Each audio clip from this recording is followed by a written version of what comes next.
லைஃப்ல நாம சிலரை சந்திப்போம். அந்த சந்திப்பு நம்மை முழுசா மாற்றக்கூடியதா இருக்கும். அவங்கள நமக்கு ரொம்ப பிடிச்சிரும். ஆனா அவங்களுடனான நமது பயணம் கடைசி வரைக்கும் நீடிக்குமா? இல்லனா பாதியிலே ஒரு கனவு மாதிரி கலைஞ்சு போயிருமா?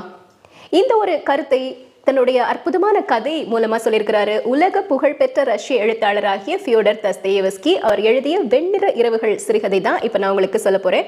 ஒரு மனிதர், அவர் ஒரு இன்ட்ரோவர்ட், தனிமையை அதிகமா விரும்பக்கூடியவர்.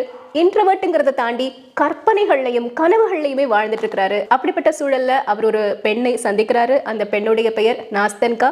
அவங்க 2 பேரும் 4 இரவுகள் சந்திச்சு பேசுறாங்க.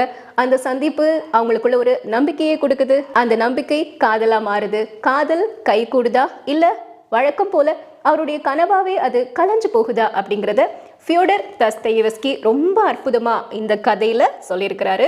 1848 எழுதப்பட்ட சிறுகதை 170 ஆண்டுகளுக்கு முன்னாடி எழுதப்பட்டது. ஆனா இப்பொழுதும் பலருக்கும் பிடிச்ச ஒரு கதையா, நம்ம மனதை அப்படியே தொடக்கூடிய ஒரு கதையா இருக்குது.